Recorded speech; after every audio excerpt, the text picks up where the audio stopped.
Namaste and welcome.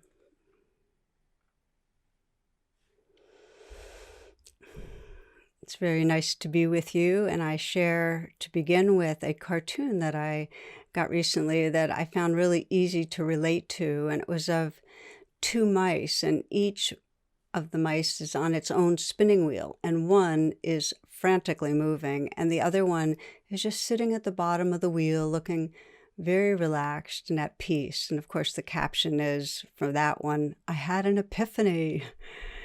So, what was the epiphany? And to me, the epiphany is like this amazingly valuable reminder that we forget regularly that we have in any moment the capacity to pause, to become still, to get off that wheel of obsessive thinking and of racing through the day and of running away from something unpleasant or uncomfortable, that in any moment,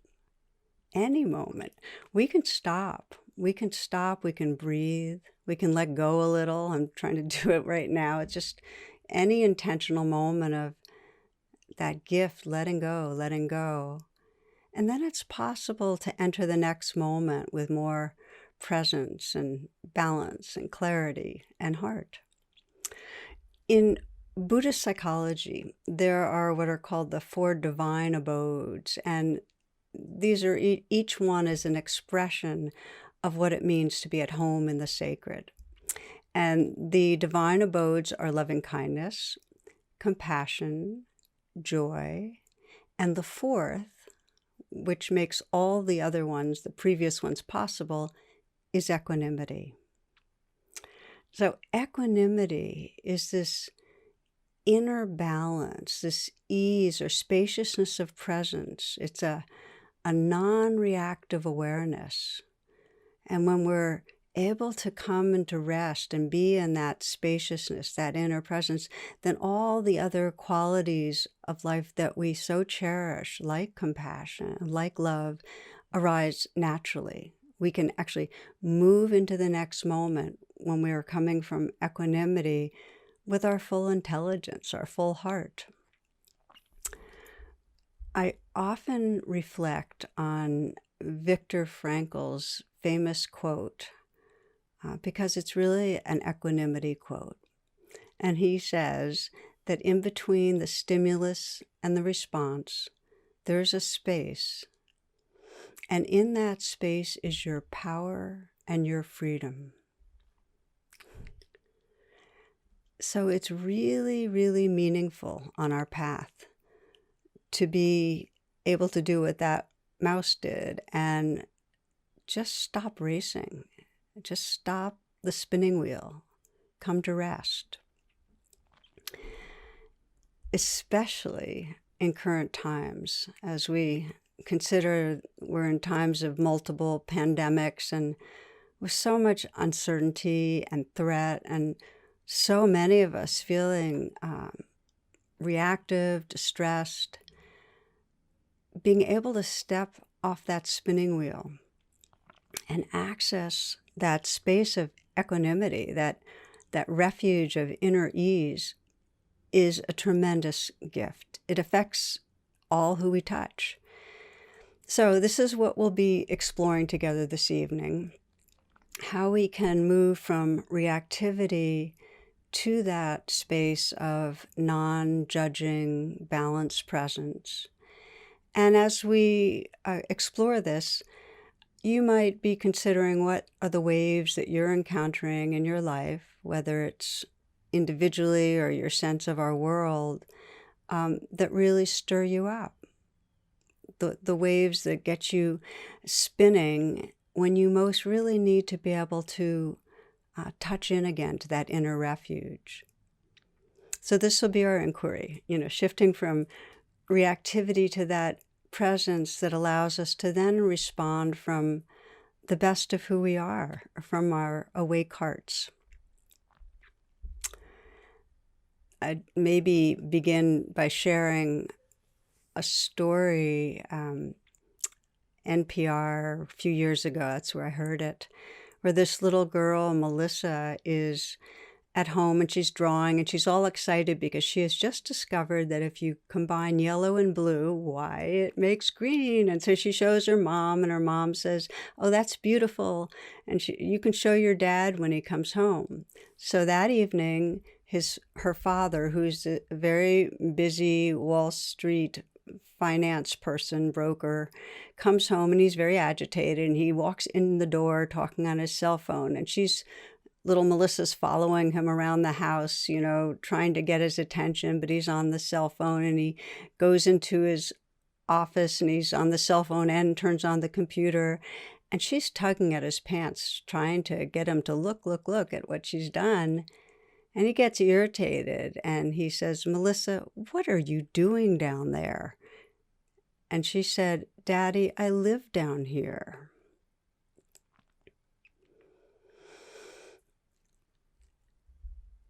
We lose track of our shared reality. We lose track of each other. We lose track of what really matters when we're on that spinning wheel.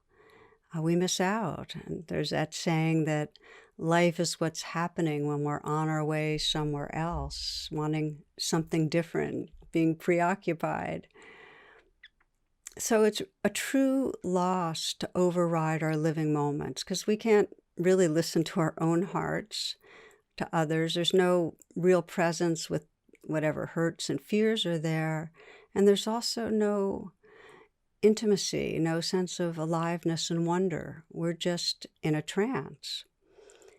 So this is what happens when we're run by our survival brain, by our limbic system, that we're actually in reaction to wants and fears rather than presence, and our attention's hijacked. And we get very focused and narrowed and contracted. And as many know, we're in a society that increasingly fuels this kind of emotional limbic hijack, where we can't sustain a deeper presence. And a primary medium is the internet. And I've just come to believe that if we want to keep waking up our hearts, if we really want to wake up our wisdom, if we want societal healing, we need to honestly examine our relationship with the internet. I was very impacted about a week and a half ago. I think I shared with some of you this. I saw a Netflix called The Social Dilemma. And in it, you hear from different tech industry insiders, people who had been very, very high up in well-known tech companies, who have become very, very alarmed at the direction that the internet's taking us. It wasn't originally intended that the internet go in this way, but this is what's happened. And so you hear from different individuals, the ones that know the most about how the internet is designed and what it does, talking about how they have worked with their own addictions to the internet and how they severely limit their children's use of social media and so on. And what they basically convey is what many of us know: the internet's run by multi-billion-dollar tech companies that are on the profit motive, which they have one commodity that they're trying to get, which is your attention. That's it. That's what translates into money. And the internet, and particularly news, I think, is designed to try to grab and control your attention based on your wants and your fears. This is the message, that these tech companies collect massive amounts of data about each of us, about what we like and what we don't like, our purchases, our opinions and views. Then they create these algorithms and use them to try to control, grab our attention, and influence our behaviors. And it's way more subtle, insidious, and pervasive than most of us imagine. I mean, it happens. You cannot be online and hold your attention steady because of notifications and ads and all the ways that the net is designed to addict you, giving you your dopamine fix, of social media and so on. I mean, think about how difficult it is to control that impulse to check email and text. It's really difficult. We're addicted. So, just to say, we know the value of the internet, that where it can serve to connect and educate and enable collaboration. And of course, we know the necessity of news, yet increasingly, our news feeds and the social media groups we interact on are so separate from each other, from others, that there's no shared truth about what's happening. And it's becoming more and more separate.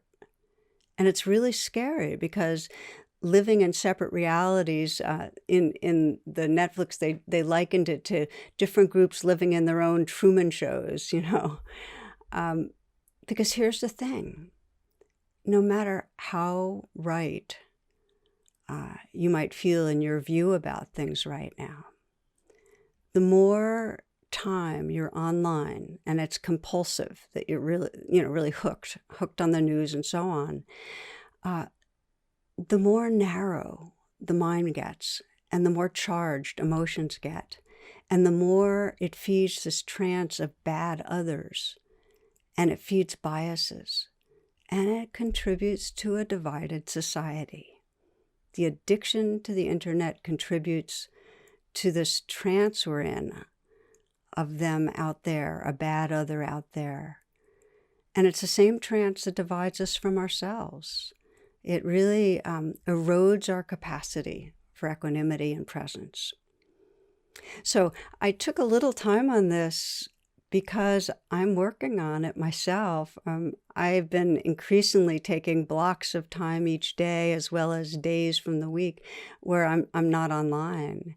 And there's a huge difference when I take time off, in terms of the amount of moments that there's actually a sense of connection with my senses and with my heart. And I'll share with you that the day that Ruth Bader Ginsburg passed away, I decided to go on a kind of news blackout, and I did it for about a week. I knew that I knew pretty much what was happening and what was going to happen, but it felt so important not to fuel my limbic system and just to take a rest from it.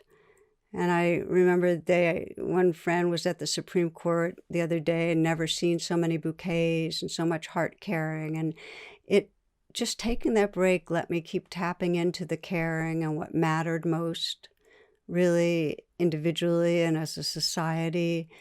And so that I could, continue to act, because I'm pretty active in terms of, get out the vote and the different areas and causes that I'm passionate about, but to really do it from more of a place of presence than agitation. So in this exploration of how we come home to equanimity and presence, this is one key piece in terms of watching our external life and being honest about our relationship with media, with internet. Now, how about the inner? What do we do inwardly? How do we practice inwardly when we're reactive? How do we come back then? Especially in the moments when we're, could be, how do we come back when we're feeling the big threats, for our personal life and our world, but also in a daily way when we're feeling those tugs of anxiety and wanting life to be different, wanting others' behavior to be different, wanting to be different ourselves. And the key is this, that it's the mindfulness skill of learning to come back to just this. When we're on that spinning wheel, it's to be able to say, okay, what exactly is happening right now? Can I connect exactly with the life of this moment? Let me share a story with you of one woman who, this happened to her during a retreat, who just started spinning, and how she came back.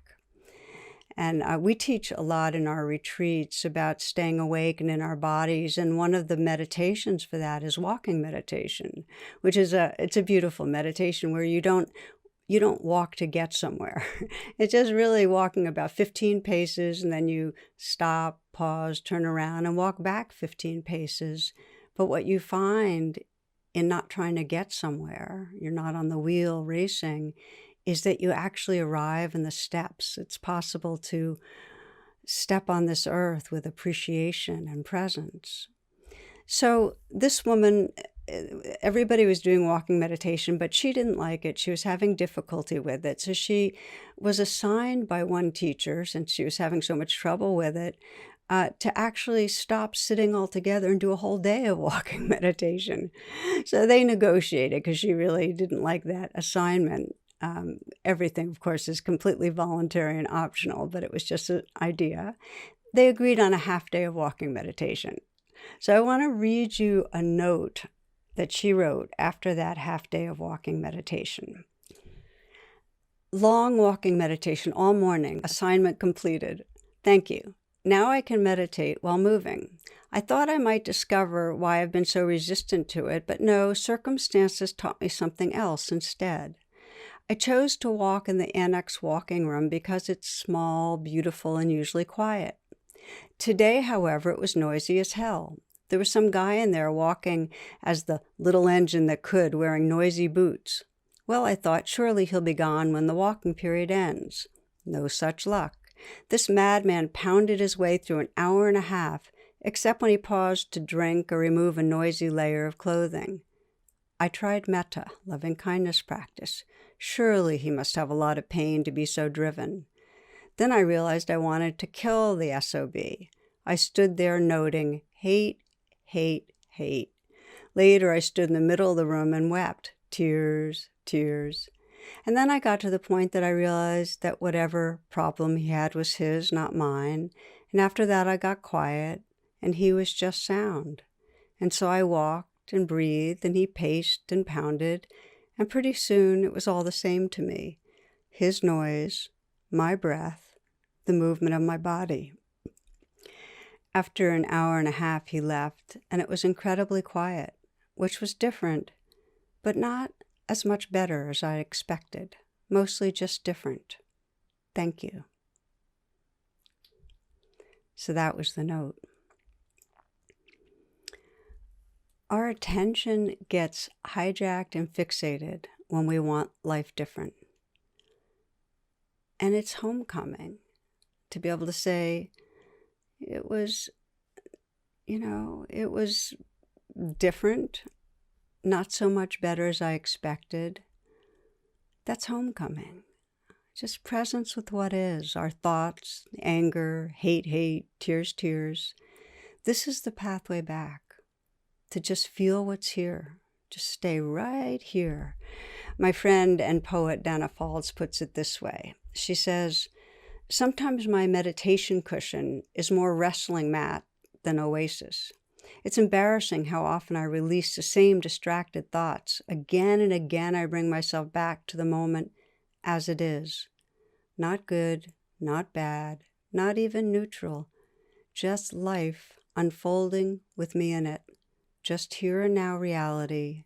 Just this, just this, just this.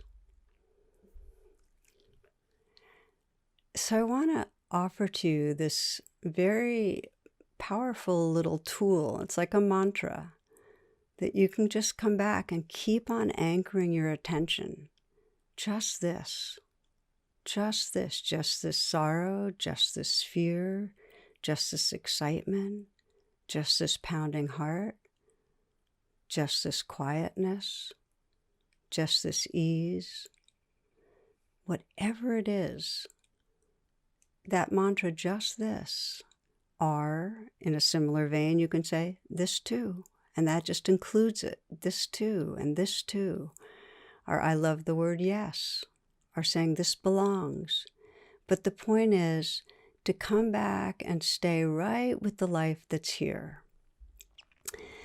Now, when I teach about equanimity and this non-judging presence that's right here with this moment, there's one very big misunderstanding, which is that Well, equanimity means that we don't address what's actually going on in our life, or that we don't engage, or we're kind of like the passive bystander, a distant observer of all the different pains and the pleasures, just letting it happen. And of course, when I was thinking about that, it reminded me of a story I heard a while ago about a priest who was presenting children's sermon right before the whole congregation. So the children were involved, and he asked the children if they knew what the resurrection was. And a little boy raised his hand and said, "Well, if you have a resurrection that lasts more than 4 hours, you're supposed to call the doctor." And I love that, the passive bystander, just letting life happen. No, call the doctor. So equanimity doesn't mean that we passively take what life serves up, for better or for worse, like a leaf in the wind. And I'll never forget my mom's response to equanimity teachings. She, during the last decade of her life, would come to Buddhist retreats and also to my weekly class. Now, my mother was a progressive, an activist right through her life. So we came to this theme of equanimity, of a non-judging presence, and she totally rebelled. I remember the first time that she heard me talk on it. We were driving back from class together because she was living with me at that point. And she was quiet for a while. So I thought, she's kind of resting in the presence that we were exploring during class. But no such thing. She launched in. She said, "Well, I'm there with Buddhism, except for this equanimity thing." She says, "It makes everything so vanilla. It strips us of our personality and our caring and our responsibility to act. What about climate change? What about racism? And she kept going. She said, "The Buddha got it wrong on this one." So I'll never forget it, because it's so clear that when we're talking about equanimity, about this refuge of non-judging presence, it does not mean disengaging. It's really about sourcing ourselves in that balanced presence so that our actions can arise from a wisdom that's free from grasping and aversion, from true wisdom. And I think so often about Gandhi, who each week he took, I think it was Monday off each week, no matter what was going on, to meditate so he could come into that inner stillness and presence. Or as he put it, so my actions arise from the wisdom of heart.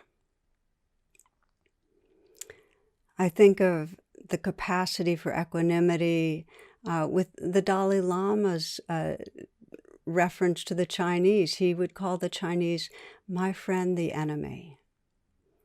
So it allows us to remember a larger truth and be a force for healing. We can't do it unless we pause. Now, there's another misunderstanding I want to mention, and that sometimes equanimity or a non-judging presence can seem like we're saying, so then you don't feel any fear or wanting anymore. And that's not the case either. We can be equanimous. We can find that balance while we're feeling fear, while we're feeling anger. I'm thinking right now of just this last Saturday at the question answer at the satsang.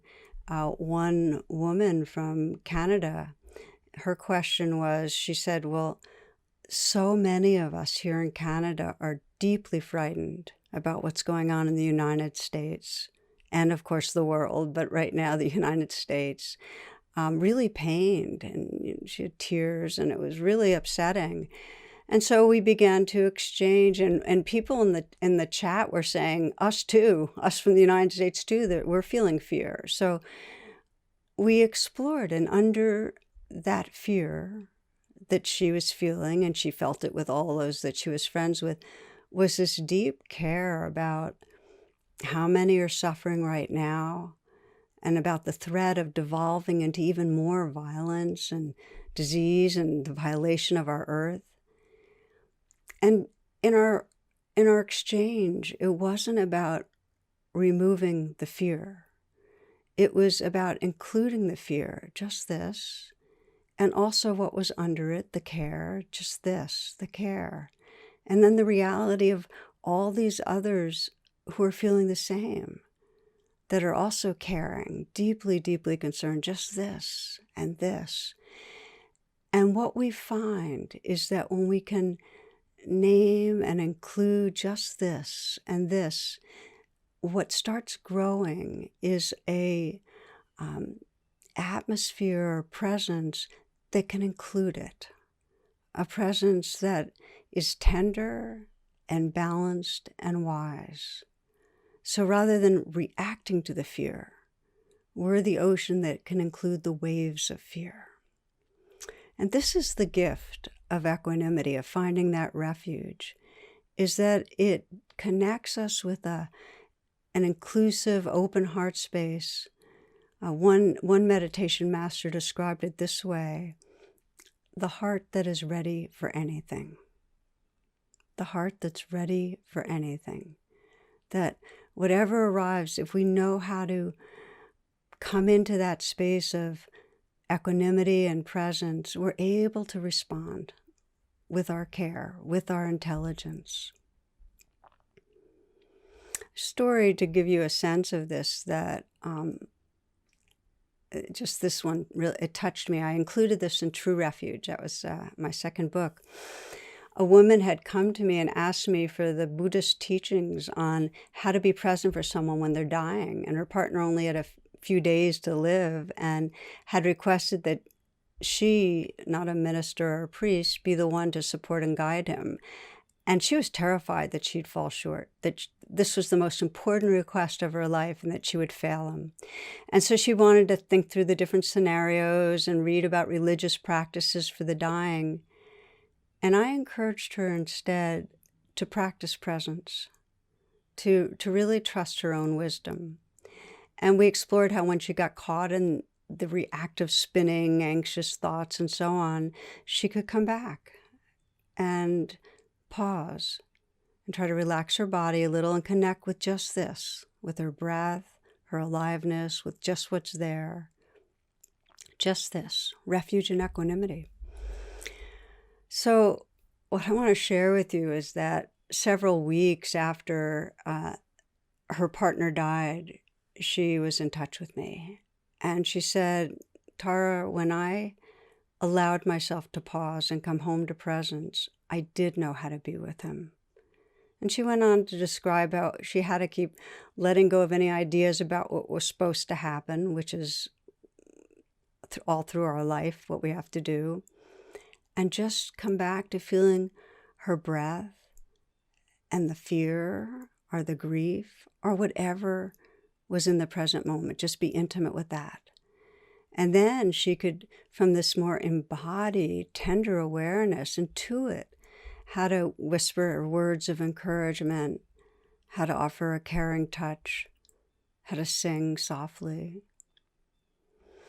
She experienced this real depth of connection that came out of that presence. She said, this is what she told me, she said, "As I released any thoughts about the future or what I should do, I opened to the fullness of his spirit, and there was no longer a sense of him and me, but rather we were this field of loving, total openness, warmth, light.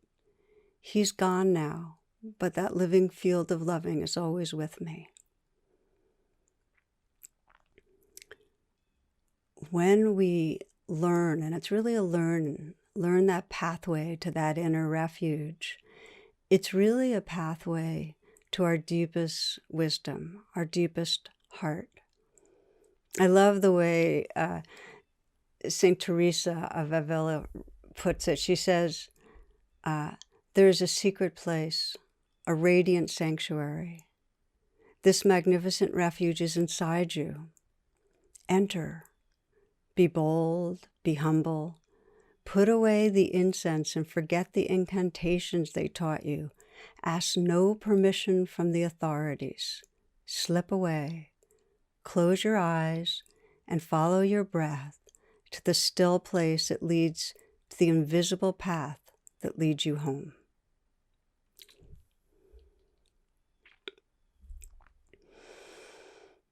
So, my friends, I've given some examples. It's a whole world to explore, but really there's a simplicity, this just noticing when we're in this reactive trance. If we're in that reactive trance because of our outside activities, internet news, to put it down, to pause, and then to inwardly pause. It's crucial because we so want to live from who we really are, from our love, from our wisdom, and this is what gives us access. Now, I've been sharing with you stories that are on the kind of individual level. I want to share one final story that illustrates the power of this presence. And it took place in the early weeks of the Iraq War. Armies and Marines were closing in on Baghdad, and one reporter was watching what was happening actually on TV, and he described what appeared to be a disaster in the making, because a small unit of American soldiers was walking up a street in Najaf when hundreds of Iraqis poured out of buildings on either side, and they had their fists waving and throats taut, and they were pressing in on the Americans, who glanced at one another in terror. And so this reporter was, got increasingly tense as he listened to the Iraqis shrieking, frantic with rage. And the cameraman, from the way the lens was lurching, seemed as frightened as the soldiers. And so this reporter thought, this is it. A shot's going to come from somewhere, and then all hell's going to break loose. Americans will open fire, and the whole world's going to witness My Lai massacre of the Iraq War. So that's what he was steeling himself for. But at that moment, an American officer stepped through the crowd, holding his rifle high over his head with the barrel pointed to the ground. And against the backdrop of the seething crowd, it was a real striking gesture. "Take a knee," the officer said. "Take a knee." And the soldiers looked at him as if he were crazy. But then one after another, swaying in their bulky body armor and gear, they knelt before the boiling crowd and pointed their guns at the ground. And the Iraqis fell silent, and their anger subsided, and the officer ordered his men to withdraw.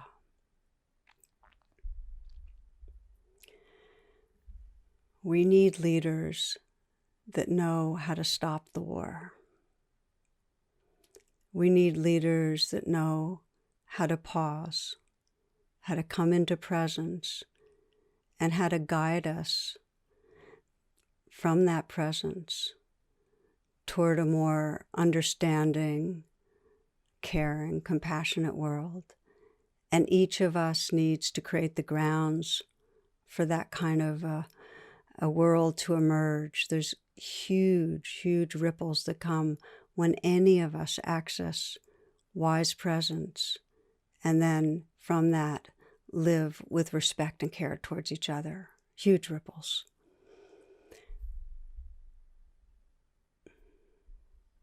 We have this inner refuge. It's part of who we are. It's an innate capacity, this wise heart space. And like all positive states, it can be cultivated. This is what neuroscience has taught us, that the more we practice coming home, the more that pathway is available to us. It becomes from a state to a trait. So we'll practice together. You can practice together right now, and then you can practice formally and informally through your day when the waves get strong. Just taking even a 30-second pause, and you'll be living more from that non-reactive presence than if you don't pause. You will be cultivating that heart that is ready for anything. So wherever you are right now, let's just take a few minutes to close with a bit of a practice, a taste of it. You might close your eyes and then with your eyes closed, adjust your posture so that you're sitting in a way that allows you to be present.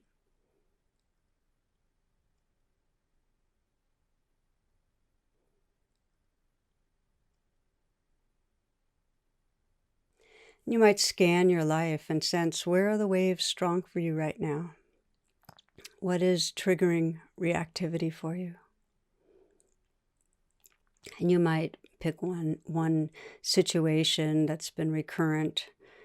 It might be in your personal life or more societally that brings up a sense of reactive fear, anger, strong emotions, obsessive thinking.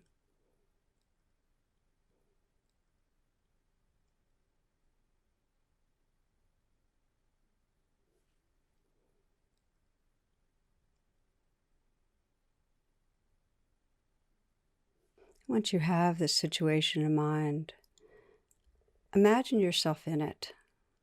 See if you can transport yourself into it so that if it's with another person, you're seeing how they're behaving, you're hearing their words. Or if it's a public figure, you have the image and the words. Or if it's news that you've heard, it's in your mind. Imagining receiving, being triggered, but then pausing. Between the stimulus and the response, there's a space. So pause. Create that space. Perhaps take a few full breaths. And sense the possibility of simply noticing what is going on inside me right now. Maybe it's anger, maybe it's fear, maybe it's powerlessness, maybe it's grief. Maybe under that there's caring. But simply just name it. Just name what you're aware of. Support yourself by saying just this. Interested, kind, allowing attention. Just this. Shoulders in knots, just this. Heart pounding, this too. Not judging, and if there's judgment, not judging the judgment. Whatever comes up, including resistance, you can include that. Just say resistance. Okay, this too. There's nothing that can't be included in this pause. This too. This too. Breathing with what's happening. You're being with the waves. Letting them move through you. And beginning to sense the space they're happening in. That there is a witness, a wakeful openness that's including. It's like you are the ocean that can feel the waves. They're part of you, but they're not the whole of you. There's space for them to arise, to fade. You might imagine and sense all of us who are practicing with you, this shared heart space, that it can include the changing waves, that we can include the experiences of all people, all beings right now that are struggling with fear, with hurt, with anger, all held in this heart space.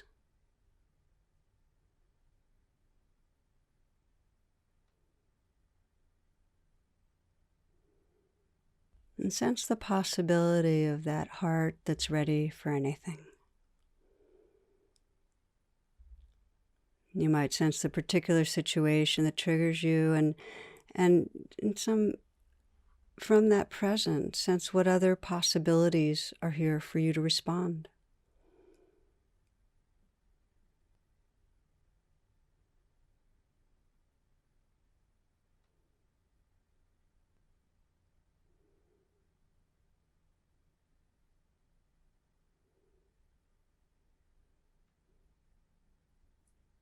And sensing that when you respond from your greatest heart, greatest, deepest wisdom, you're really responding from the truth of who you are. And that truth is always here, That beingness is always here. Again, St. Teresa, there is a secret place, a radiant sanctuary. This magnificent refuge is inside you. Be brave and walk through the country of your own wild heart. Be gentle and know that you know nothing. Be still, listen, keep walking.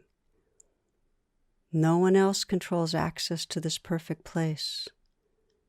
Give yourself your own unconditional permission to go there. Waste no time. Enter the center of your soul.